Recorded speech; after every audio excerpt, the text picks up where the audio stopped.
Assalamualaikum warahmatullahi wabarakatuh. Halo Smart Student, selamat pagi. Keep spirit. Sebelum memulai pelajaran, Ibu akan memperkenalkan diri dulu ya. Baiklah teman-teman, perkenalkan, nama Ibu Robiul Isnaniah. Ibu mengajar di SMA Negeri 210 dan mengajar mata pelajaran ekonomi kelas 10. Pada bagian awal pertemuan ini, Ibu akan mengajak kalian untuk bersama-sama belajar memahami konsep dasar ilmu ekonomi. Pertama-tama, kita akan mempelajari pengertian ilmu ekonomi dan inti masalah ekonomi.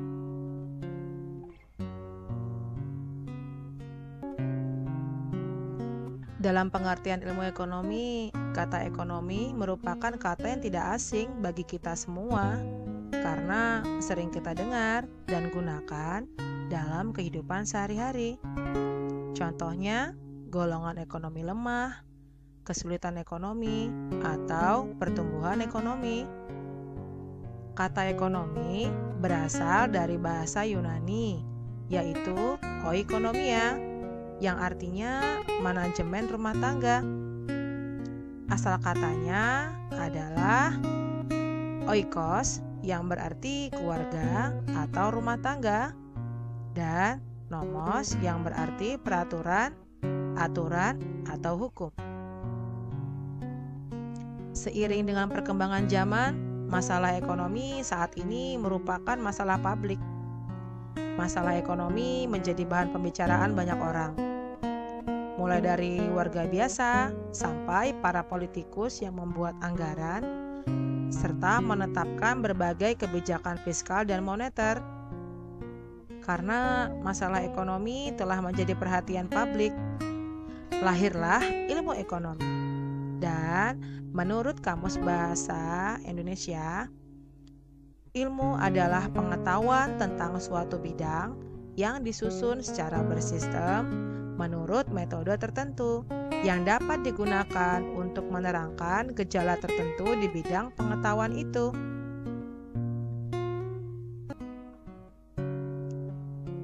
Teman-teman, ada yang tahu nggak sih siapa nama tokoh ekonomi di bawah ini? Nah, baiklah, Ibu akan menjelaskan siapakah nama tokoh ekonomi tersebut. Teman-teman, tokoh ekonomi tersebut bernama Paul Samuelson. Bapak Paul dilahirkan pada tanggal 15 Mei tahun 1915 di Gary, Indiana, Amerika Serikat. Nama lengkapnya adalah Paul Anthony Samuelson. Bapak Samuelson meraih gelar Bachelor of Art dan Master of Art dari Universitas Chicago pada tahun 1935 dan 1936. Pada tahun 1941, Bapak Samuelson meraih gelar Doctor of Philosophy dari Universitas Harvard. Bidang-bidang ekonomi yang ditekuni oleh Bapak Samuelson meliputi ilmu ekonomi kesejahteraan, keuangan publik, ekonomi internasional, makroekonomi, dan teori konsumen. Dalam bukunya yang berjudul Foundation of Economic Analysis diterbitkan pada tahun 1947, Bapak Samuelson menunjukkan penggunaan perhitungan matematika dalam analisis ekonomi.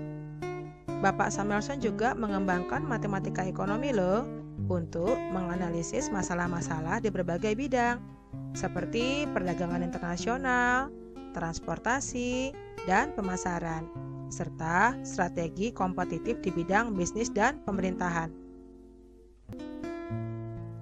Baiklah teman-teman, menurut Bapak Paul Samuelson menyatakan bahwa Ilmu ekonomi itu adalah suatu studi tentang cara orang-orang dan masyarakat dalam membuat pilihan dengan atau tanpa menggunakan uang, dalam menggunakan sumber daya produksi yang terbatas, tetapi dapat dipergunakan dalam berbagai cara untuk menghasilkan berbagai jenis komoditas dari waktu ke waktu.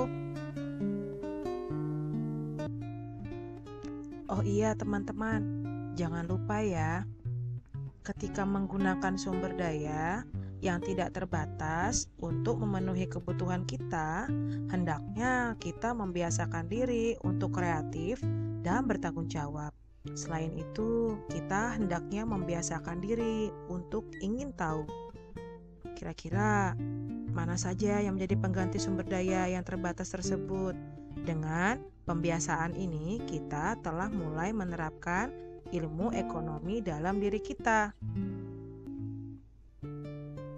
Baiklah teman-teman, untuk pengertian kelangkaan sendiri adalah kondisi di mana manusia memiliki sumber daya ekonomi yang terbatas untuk memenuhi kebutuhan yang tidak terbatas.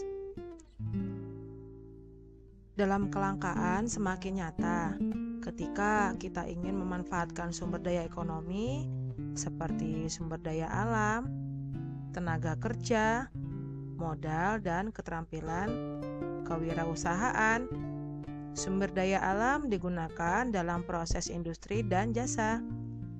Sumber daya alam, misalnya tanah, merupakan sumber daya ekonomi yang langka karena jumlahnya relatif tetap.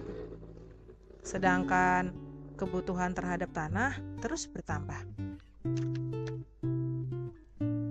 Selanjutnya, kelangkaan sumber daya alam juga berpengaruh terhadap rantai persediaan lokal maupun global.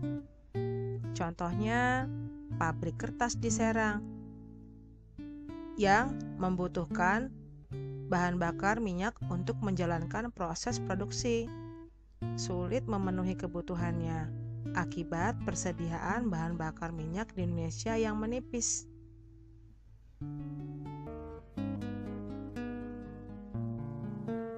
Pabrik kertas harus membeli bahan bakar minyak dari wilayah lain, misalnya Kuwait. Hal ini mengakibatkan peningkatan biaya transport agar kebutuhan pabrik terpenuhi. Kemudian, kelangkaan juga bisa terjadi loh dalam lingkup tenaga kerja. Dalam perencanaan pembangunan dan pengelolaan industri kerap terjadi kekurangan tenaga ahli. Karena persediaan tenaga ahli langka, biaya pun menjadi terlalu mahal.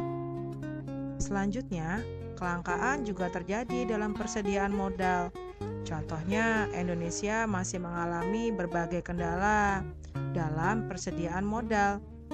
Modal yang diperlukan tidak hanya dalam bentuk uang, tetapi juga bahan baku gedung dan mesin-mesin. Oh iya teman-teman, dalam menyambut Hari Kemerdekaan Republik Indonesia, Bank Indonesia telah mengeluarkan uang dengan nilai nominal 75.000 untuk menyambut Hari Kemerdekaan Republik Indonesia yang ke-75. Jadi kita tidak capek-capek ya untuk menukarkan uang. Ayo segera ke bank untuk menukarkan uang atau memiliki uang dengan nilai Rp75.000.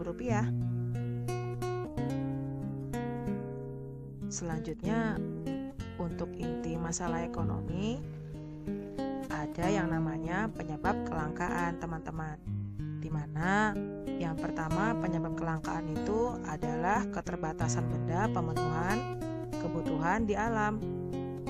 Keberadaan sumber daya alam sangat penting bagi kelangsungan hidup manusia.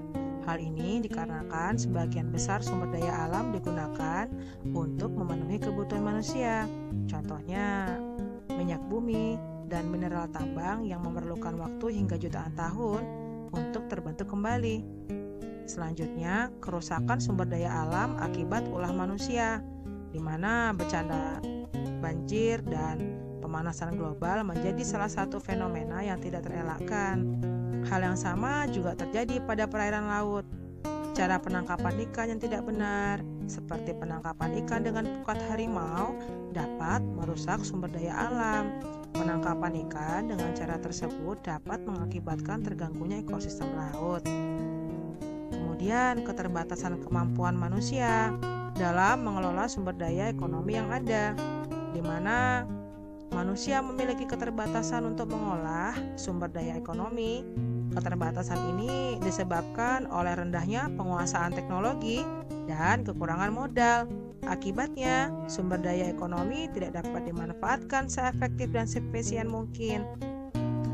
Kemudian, peningkatan kebutuhan yang lebih cepat dibandingkan dengan penyediaan sarana pemenuhan kebutuhan, di mana seiring berjalannya waktu, tingkat peradaban dan jumlah manusia semakin meningkat. Kondisi ini menyebabkan jenis dan jumlah kebutuhan juga semakin berkembang dan beragam. Di lain pihak, produksi atau penambahan alat pemenuhan kebutuhan belum dapat memenuhi kebutuhan yang ada, sehingga terjadi kelangkaan, teman-teman. Oh iya, teman-teman. Kelangkaan alat pemenuhan kebutuhan adalah masalah ekonomi yang paling mendasar. Kalian semua dapat mengatasinya mulai dari hal-hal yang sederhana, misalnya membiasakan diri mematikan air keran dan alat-alat elektronik seperti televisi, lampu, dan AC ketika selesai digunakan. Kebiasaan kecil ini akan membentuk sikap peduli lingkungan dan tanggung jawab kalian semua. Diingat ya.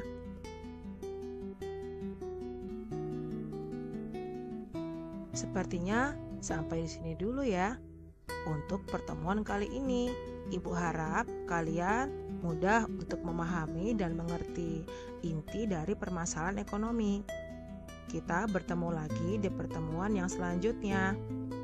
Salam Smart Student, keep spirit. Assalamualaikum warahmatullahi wabarakatuh.